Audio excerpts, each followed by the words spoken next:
largest city in Iraq, of course, is Baghdad. Second largest city in Iraq is Mosul. And like a lot of American cities, a lot of cities around the world, Mosul is built around a river. Tigris River runs right through the middle of Mosul. It divides Mosul into an eastern side on one side of the river and a western side on the other. And Mosul's a big city. It has millions of residents. And that's why it was a really big deal almost 3 years ago when Mosul got taken over by ISIS.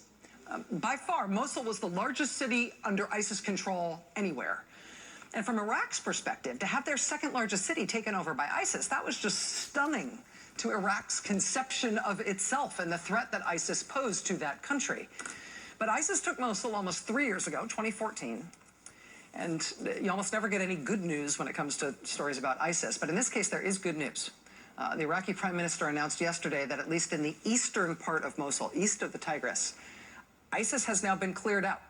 The military offensive to reclaim Mosul started last year, and east of the Tigris, they say that mission has succeeded. ISIS is out. The Iraqi government has liberated East Mosul, and it absolutely was Iraqi forces who retook that city. But American troops are there in pretty big numbers, too, supporting that fight. U.S. troops, U.S. air power, U.S. special forces have been there advising and supporting Iraqis in that fight against ISIS. A couple of days ago on this show, we showed those images we got of U.S. airstrikes blowing up nearly 100 boats on the Tigris, boats that ISIS was using to have their fighters escape across the Tigris River from the east side of Mosul to the west side, fleeing this Iraqi ground offensive that's been happening there with U.S. support.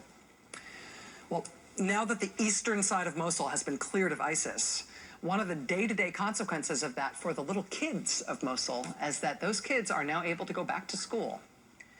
ISIS had shut down all of the schools in Mosul, in that giant city. And the UN now says that 30 Mosul schools have reopened. That means something like 16,000 little Iraqi kids, as of today, are finally able to go back to school after more than 2 years of being kept at home because ISIS shut the schools. And yeah, you see, in some of these pictures, you see like matching backpacks, little blue backpacks on all the kids. Those are donated backpacks from UNICEF. It's an emotional thing to see the kids running back into their classrooms, right? Finally able to get back to school. It is just great at a human level. They've been out of school for 2 years. But clearly there is still work to do there. This is just the eastern part of Mosul. The western part of Mosul on the other side of that river, that is not yet cleared of ISIS. And for American troops, for the more than 5,000 American troops who are in Iraq, partnering with Iraqi forces in this fight against ISIS, that means they are still in the thick of it. And there's a lot of fighting still ahead, a lot of danger. And the partnership between U.S. troops and Iraqi security forces over there, it's a delicate thing, but it's a very important thing. If you want to beat ISIS, you have to beat ISIS in Iraq, right? I mean, Iraq is the second eye in ISIS, Islamic State in Iraq and Syria. ISIS took over huge swaths of Iraq. They took over Iraq's second largest city. The fight against ISIS can't be waged without Iraq. The fight against ISIS has unified and mobilized all these different factions in Iraq to all pull in the same direction. It's an existential thing for their country to defeat ISIS, and Iraq as a country is motivated to do it. And the skill and the firepower and the experience of U.S. troops is absolutely a force multiplier in terms of increasing the likelihood that Iraq will defeat ISIS. So it is a delicate thing that U.S. troops are involved in this, but it is important. And this is something that we do not want to screw up. And this is something that is now being screwed up by our new president. We should have kept the oil, but okay. Maybe you'll have another chance. But the fact is, we should have kept the oil. That was the day after he was sworn in as president, his first full day as president. No longer a candidate for public office, just talking smack and criticizing U.S. policy or past U.S. actions. That's now the commander-in-chief of the U.S. military, the president of the United States, declaring what the new U.S. policy is. As president, he's saying that it is U.S. policy that we should keep the oil, that the U.S. should have kept Iraqi oil in the past. And he said, quote, maybe you'll have another chance, end quote, to take Iraq's oil. So that was Saturday. Now we've got the Iraqi prime minister giving this press conference talking about the liberation of eastern Mosul from ISIS and those little kids being back at school for the first time in 2 years. He's talking about this great military success that Iraqi forces have had, in part by partnering with and accepting training from and help from thousands of U.S. troops who are in Iraq for that fight. And at that press conference, what does the Prime Minister get asked about? He has to answer questions about whether those U.S. troops who are in Iraq right now are there to take Iraq's oil. And the Prime Minister responded that he doesn't think so. He said he doesn't know what the new president means by that.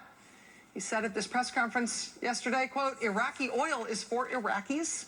No official anywhere in the world claims something that is not his."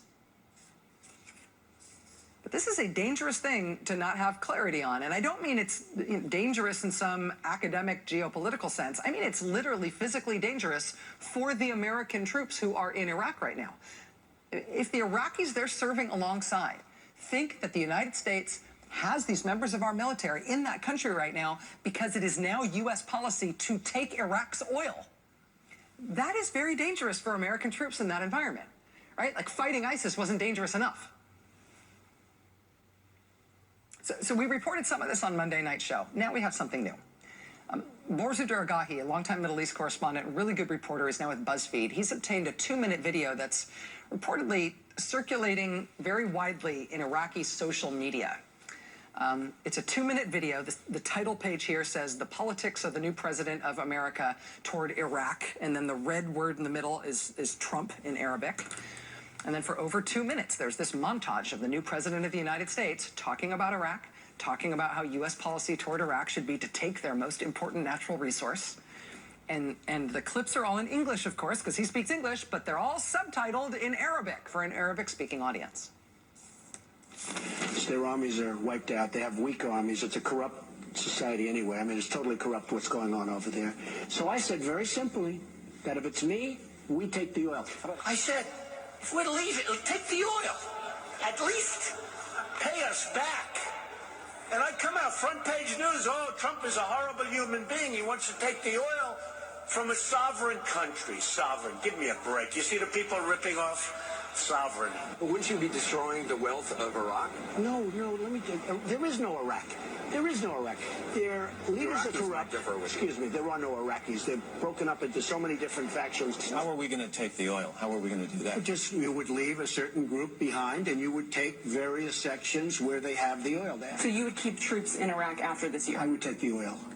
I don't understand how you would take the... Does that mean keeping troops there or staying involved in Iraq? You heard me. I would take the oil.